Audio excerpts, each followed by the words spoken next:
not let go. Okay, now I'm going to go over some tennis ball things. The first I'll do is the tennis ball for the buttocks. And the way that I'll have you do that is I'll go over onto the other side so that I can have the camera see this clearly. The purpose of this is to first of all have the knees in this position so they're comfortable. And then we're going to work on a muscle in the buttocks called the piriformis muscle that will tend to irritate the sciatic nerve. The way that I start with the patient on this is I say, make me a fist, and I say, I'm going to move your, don't lift. I'm only going to slide your knees over this way, and I'm going to have you put your fist right under your rear. Now, if it was a guy, I would probably stick my fist under it, because he's not going to care. But if it's a lady, I would have a tendency to not feel comfortable sticking my fist under her bottom. So I would grab her hand like this, put it under here, and then I would say, now, we're going to bring your knees back over this way. Tell me when you start to feel that into your buttocks. Right about there. Okay, now, we want to go to a maximum of 3 out of 10. So tell me when you get to about a 3 out of 10. Okay, now, we stop there. Then what we're going to do is just very gently move these knees back and forth like this. And they're just going to you notice how I'm not doing very minor work. I may be moving them 3 inches or so each way, or 2 inches. And that's because it's a massaging effect. Do you notice that effect on it? That's all. Sometimes they'll start doing this, that's wrong. They'll go way over and then they're doing it too hard, but that's the effect. Now I show them with their hands so they get the feel of it. Then I would take this out and I would say, now instead of that hurting your hand, we're going to give you this to use, and we'll have you do the same exact effect with it. Now if they're too sore, we'll just lay this in here flat and have them come over on it. Tell me when you're about a 3 out of 10. Okay. See, you're sore there. So if that's the case, you'll just leave it like this, and they'll just move them.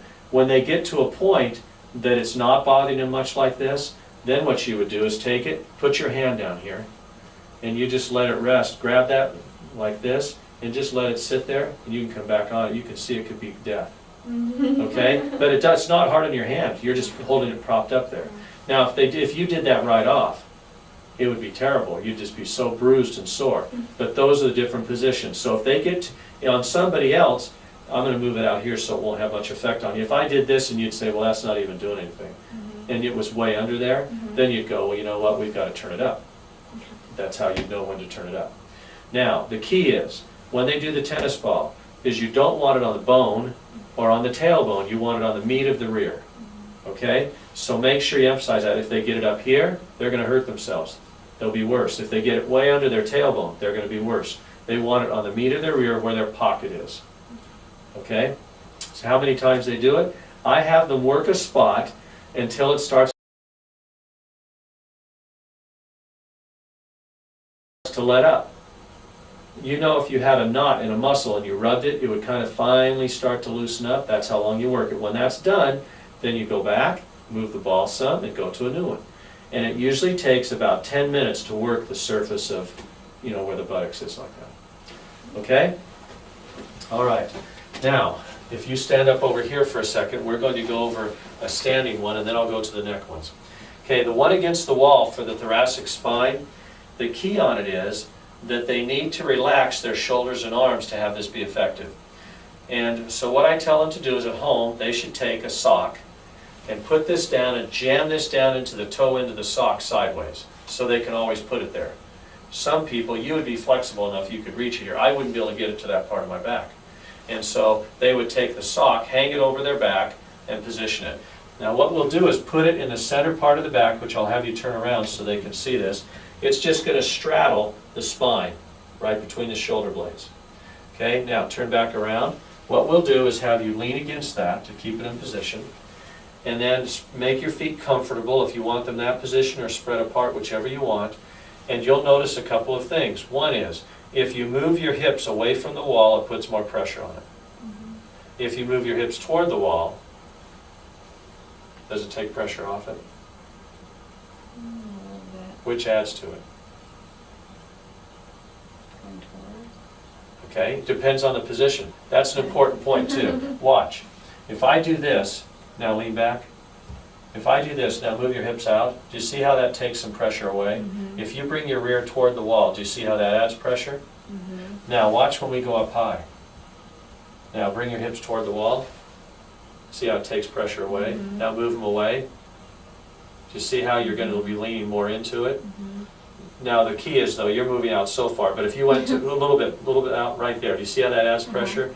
So depending upon whether they're upper back, moving away from the wall is going to add pressure. Lower part down below the bra line area on a lady, that's going to add pressure by moving the hips toward the wall. Now if you move your feet a little bit away from the wall and spread them apart, this is going to be the key. When it's in this area, you'll then have your head resting there, and then all you do is a simple little hula hoop type movement. Really slow, really slow. Maybe more exact. So you do it about like this, exaggerated kind of. About this speed. Do you see how that works that ball in better Mhm. than if you just go like this? You see how it's not much? Mhm. Okay? You want them to do an actual hula hoop, but slow. And it's going to be like two thumbs in your muscle working it. Mhm. That's the key on it. Now, they can work it that way, or if they feel more comfortable, they can go this way and do a similar type thing. The big thing we don't want them to do is to start doing this. That will feel good, and it's okay if they want to do that, but for the exercise, we want them to work on a spot so they're breaking up muscle spasm, not just rubbing their back. That's the difference on it. Okay?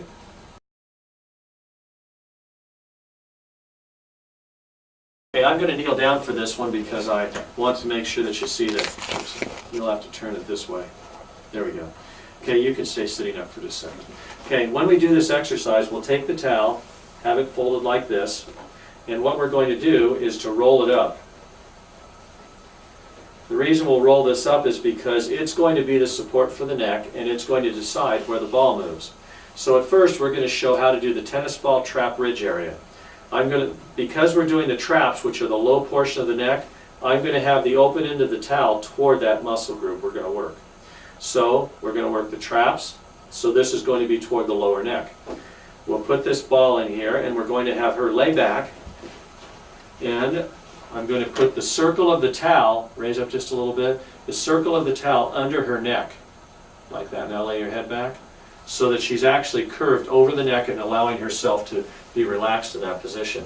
Now the key is going to be, can you feel that into the ear? Mhm. Okay, then bend your knees up. The key is going to be that she's going to then use her thighs to simply move her body. Don't lift up your thighs though, you'll move your body so you just gently slide this way. There you go. Do you see how that rubs that muscle area? Mhm. It's almost like it gets your thumb on there and moves, if that's what we're after. And tell them it's a good exercise because you'll get strength in your thighs, plus you'll work out the muscles, the spasm in your trap area. So show them that again about the slide. Yes, just like that.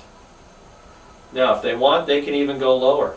For example, raise up just a little bit. We can even move down this lower, move this under the neck more. You can feel a lot there, can't you? Mhm. And then do the slide on that. Do you see how that, you feel like it's like somebody digging their thumbs in? Mhm.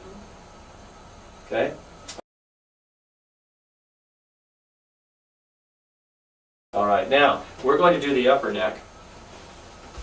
So, because it's the upper neck, we're going to turn it around, and the open end is toward that muscle group, which is the base of the skull, the suboccipital muscle group. We'll put the tennis ball on that part, and then lay back. Remember, the towel goes under the curve of the neck, so she lays over that. And then on this part, instead of sliding up and down, she's going to take her head, turn it to the side, and all it's going to be is just a gentle turn to the side. And she'll see, that's pretty tender, isn't it? Mhm. In fact, it could almost give her a headache right by the eyeball. True? Mhm. And all they'll do is this, and it will work it.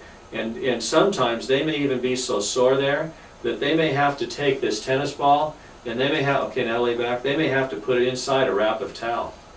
Is that a little bit easier? Mhm. You see, so you'll have to show them that so they know, hey, if it's too hard on you at first, then don't go over so far on your head and put it underneath the towel some. Okay? Now again, they'll say, how long do I do it? Well, you do it until you start to feel the muscles break up, spasm break up, and then that'll be enough for the day. Okay? All right, thank you.